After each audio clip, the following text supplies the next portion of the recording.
Everybody, welcome to Between the Circles, presented by Nuke the House. I'm your host, JC Zargo.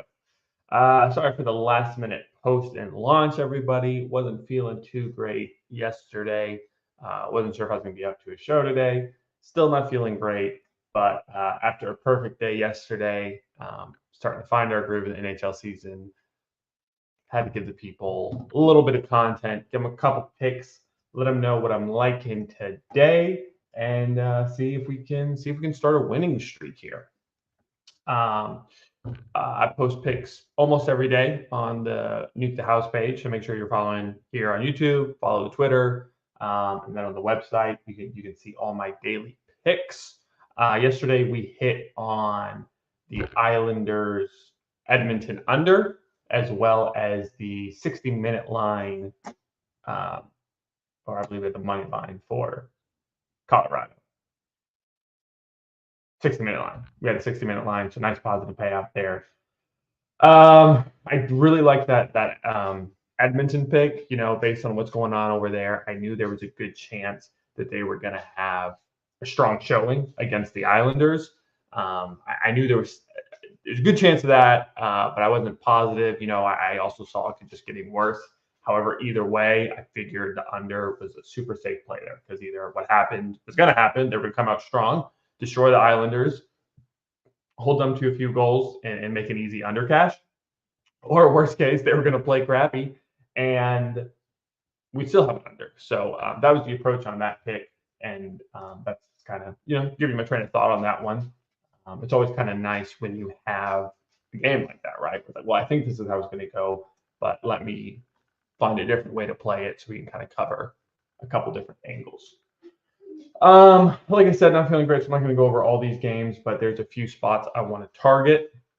So I will jump right into it. First game on my slate. It's a good one. It's a good one for betting. Should be a crappy game. Pittsburgh Penguins at the Columbus Blue Jackets. Penguins on a 4-game winning streak. Blue Jackets are on a 5-game losing skid.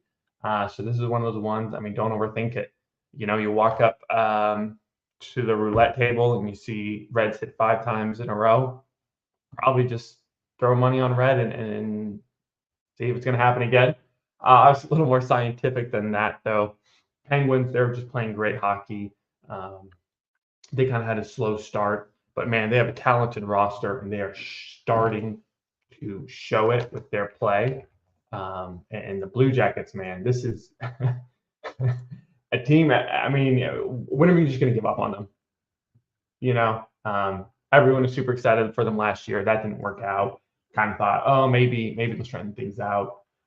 Had some off-season controversy. The new coach doesn't seem to be helping. They're 4-7-3-1, so they're pushing a lot of overtime games, which is a little bit of a concern on this play. But I think the Penguins are playing well enough that they should take care of this in regulation. I was kind of torn on how to bet on the Penguins to win, just because they're such a heavy favorite here. The 60-minute line is paying out -125, and I don't like to give out picks with odds that terrible. I normally like to keep it 110 or better. 115 is okay. At 125, that's a bit steep. So if you want to play it safe, I think that's an incredibly safe play.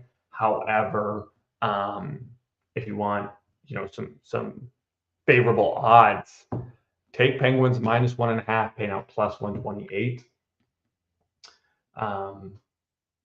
It's kind of the same play, right? To win by 2, you got to win in regulation. Obviously, yes, it's tough to win by 2. Can't win by 1 in regulation. But I think this is either, an overtime game or a Penguins blowout. I think Pittsburgh winning by 1 in regulation is a more unlikely outcome. So I'm taking the -1.5 for Pittsburgh. Again, it's a +128 payout. Let me throw that in the chat for y'all if anyone joins late. Excuse me. Penguins. Penguins is a weird word for me in my head. I always spell it and it looks wrong, but it's never wrong. So that's my first play of the day. Also, I was gonna kind of dive in.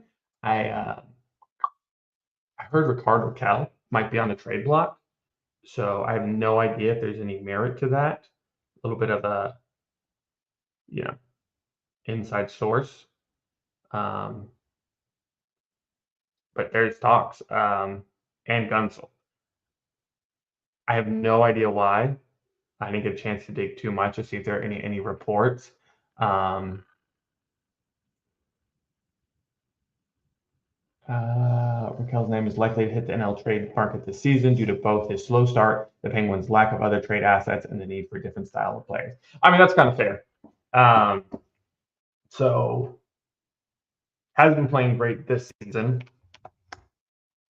I don't know. I didn't know the depth well enough to know they don't have any other trade assets, so that kind of makes sense. And they do. I mean, they got a lot of shooters on that team, a lot of guys that can shoot the puck well. And considering Raquel isn't doing that, I mean, he's only got 3 points on the season. Um, change of scenery might be good for him. I loved him since he was in Anaheim, so I'll definitely be following that storyline, follow him wherever he goes. Real shame to see though. It kind of seemed like it could have been super beneficial, and um, he brought a lot to that team when he acquired him. But yeah, lack of production. That'll get you on the block for sure. And that's something that could definitely turn into a mutual beneficial trade. I certainly hope so. He's a great guy. Fan bases love him. They love him. It's funny. I know a few Pittsburgh fans, and they weren't that familiar with him when he was playing in Anaheim, and then they got Pittsburgh, and they're like, "Holy crap, this dude's the truth." He's a phenomenal player. So hopefully he can turn it around one way or another, whether it be with the Penguins or someone else. But that'll be definitely something to keep an eye on. I've never. It's just it's different. It's a wild narrative just as far as the team that's playing well, putting someone on the trade block this early in the season. But I mean, that's kind of what makes hockey different than other sports. You got to get after it early. I didn't know. I recently learned about the stat that, like, by the time we hit Thanksgiving next week, the playoffs will be like 80% locked, something like that. Like the teams are currently in the playoffs, 80% will still make it. There's not going to be much shuffling around after that. I didn't know that stat. So kind of makes sense. Don't want to mess around. Don't want to wait too long. But anyways, we'll keep it moving. Another game I really liked was Vegas at Washington. So both teams, Washington has back-to-back wins. Vegas has lost 2 of their last 3, kind of an odd stumble for the Golden Knights based on what we've seen this season. I've seen reports. I've seen both Thompson might be in net. I've seen Hill might be in net. Nothing verified on either. I don't think it matters here.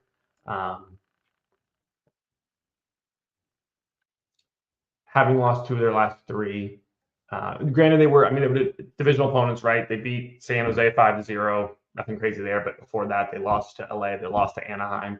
2 teams that are playing well, divisional opponents, but still, you don't want too much losing going on in the locker room. So I expect a complete smash spot here. This is another one I was kind of torn on spread or the 60-minute line. Both have solid odds. -1.5, paying out +150. The 60-minute line is right at even money at -105.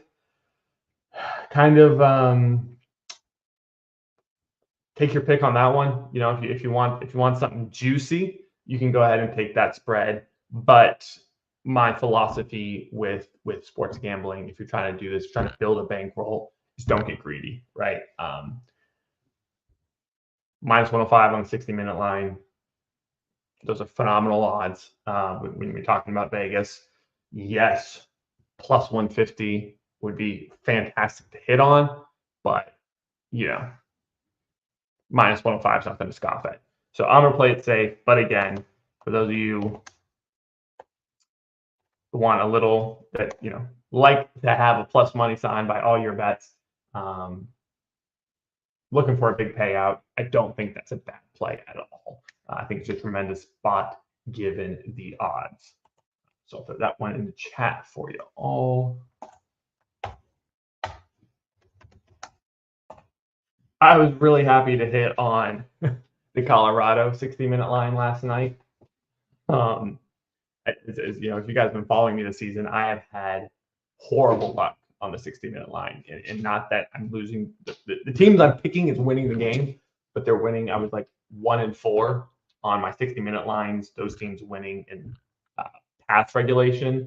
So that was a nice relief, and hopefully we can get another string of wins, another victory like that here. No first period bets today. Only 14 playing yesterday, and none of them are playing today.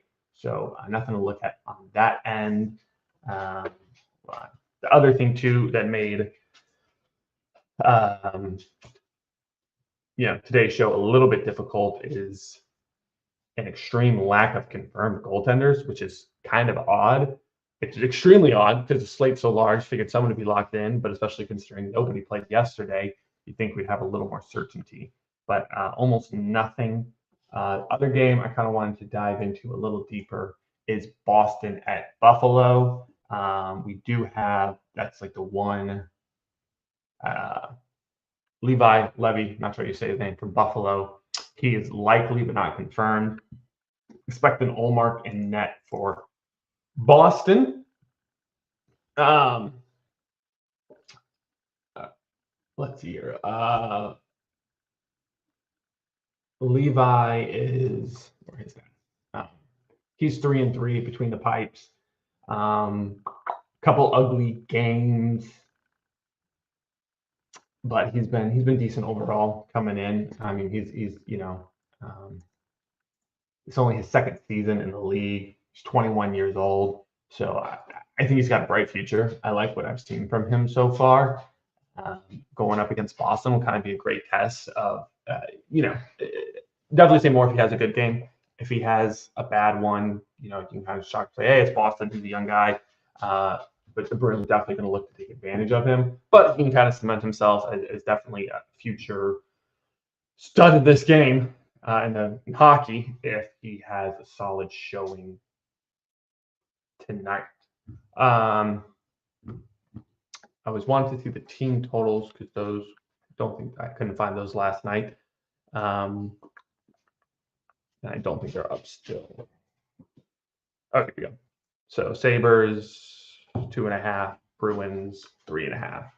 Oh man, I think those are really well placed numbers.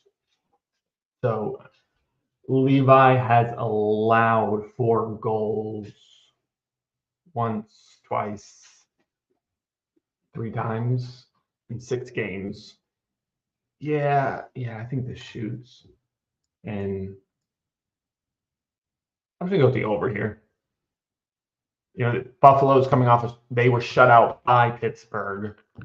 And then Boston just lost in overtime to Montreal. So I think both teams are going to be looking to play tough, put some pucks on net, and you always got to worry about Ullmark. But the way Buffalo shoots, God, yeah. I mean, overpaying out plus money, that's definitely, I think, the safer bet here, right? Because I don't.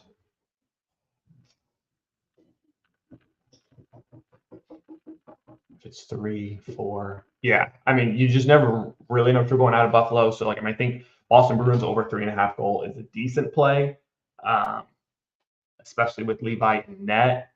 But you don't want like a 3-4 game, right? Because Buffalo, they're always bound to show up. And okay, hang on. I'm retracting that, definitely. Yes, thank you. I want that, Cat. So, but here's the stat though that's kind of a hang up for me. I might not put this bet on the sheet. Buffalo, their last 2 games against Boston, they scored 1 total goal. In the game before that, they won 4-3 in overtime. Yeah, Buffalo does not play well against Boston. That's definitely the lean. If you want to play this game, take the over. But just due to the recent history between these teams, I'm not going to actually place that bet. So, a little action for you. Two more games I want to look at here. Anaheim Ducks in Nashville. Anaheim, man, they're 10-4 at the spread. Definitely outplaying expectations at this point in the season. 8-6 record. We got Gibby and net going up against a Nashville team that has lost 3 in a row, 5 of their last 6. And returning home after what kind of a road trip was it? Oh no, they just they just returned. They lost at home to Arizona. That's bad. So low expectations for Nashville. They're still a heavy favorite. Just give me the Anaheim money line. Worked well for us the other night. I'll go back to well on that one. Plus 146. Saros and net. He's been horrible this season. I think that's definitely got to be my favorite dog of the day is Anaheim. And then last game I wanted to look at with y'all. Unless there's any questions, got any questions from the chat, any games you want me to kind of dive more into, or any bets you want an opinion on, more than happy to give it. Is Florida at San Jose? The kind of team San Jose is this season, that is a game and a line you always have to look at. Just from every angle, right? Like, is this potentially a win? Because you're always going to get great odds if there's a chance San Jose is going to win. Or, you can bet on the opposing team to smash. It's kind of, if you're in a daily fantasy, that's definitely a game you're always going to target is San Jose's opponent. However, Florida's playing great hockey right now. They won 4 in a row, scored 4 more in all their games, and but this was my hang up. Storlaz is in net for Florida. He's only played in 2 games. He allowed 5 against Chicago, but in October they played San Jose and he only allowed 1 goal. So that's kind of a tricky spot. Inexperience. Sharks have been playing better too. Yes, Sharks absolutely. That was I really felt for Philly fans. Like, can you imagine that? Like, you're going to play a team that allowed 20 goals over their past 2 games, and then you get them. You're like, hell yeah, easy win here. And then you just get dropped. You can only score 1. So beat Philly, beat Edmonton, and then kind of came back down to earth. Lost to Vegas, lost to Anaheim. Now they got Florida. So they beat bad teams. So that's why I don't think we need to give San Jose. That's why I don't like him here. Blackwood is in that, and you got to figure eventually he's going to kind of return to form. But right now he's 2-7, allowing an average of 4 goals a game. And with this turnaround the Panthers had, I'm thinking we take their team total because I don't want the over 6.5 in case San Jose comes out and lays an egg. And of course, playing San Jose, there's no. Spread. Even the spread is minus 111. So that's not terrible. That's a decent bet, but still. Let's just look at these. 60-minute line. Panthers got minus 175, and then Panthers team total 3.5, paying out minus 165. Yeah, those are terrible odds.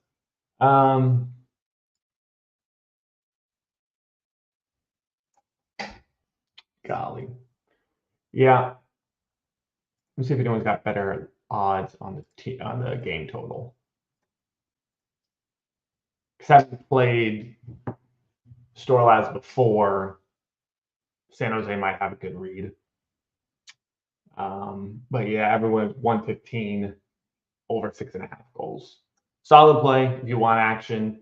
That's the late game, so I might end up making that bet depending on how the rest of my evening goes. But that I'm not quite going to put that on the sheet. I just don't think it's worth it at those odds. At risk of being a 4-1, 5-0 type game. But we'll see. Maybe the line moves throughout the day. Who's the Nets if San Jose wins real quick? Blackwood was. So, yeah. How disappointing has that been? Blackwood and San Jose. I mean, this team, Lightning versus Blues for an overtime bet. I'm looking at it in just a second. I want that. Just want to look at it. It'll pull up.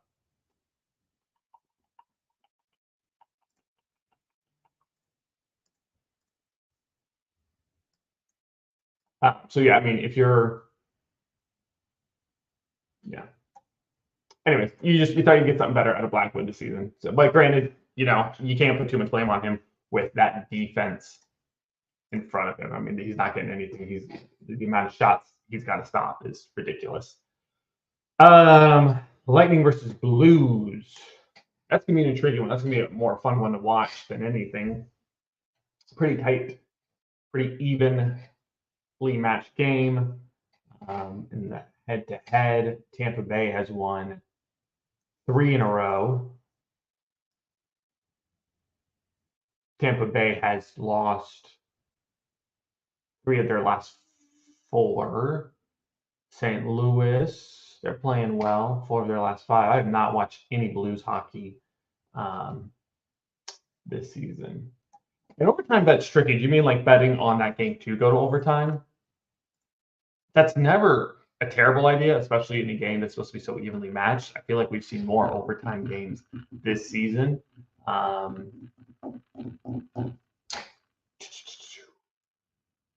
should look that up. I'll bring that to our next show because I feel, I mean, or it's just my terrible luck this season and all the games I'm watching and betting on are going overtime. I feel like we've seen more of that. I mean, plus 370, like it's not a bad look. Johansson, Bennington. Yeah, I don't hate it. That's kind of a difficult thing to bet, right? But looking at this slate,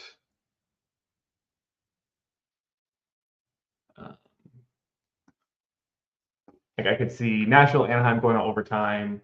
I could see St. Louis, Tampa going to overtime. Maybe Winnipeg, Jersey.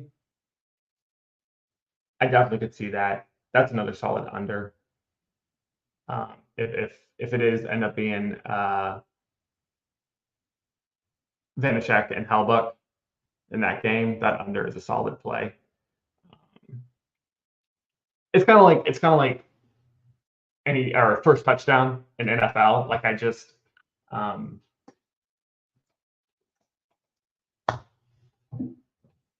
smart money. Like that's not smart money, but granted, with those odds, right? You take a stab at it, you win it. Once every 3, you're going to be profitable. Yeah.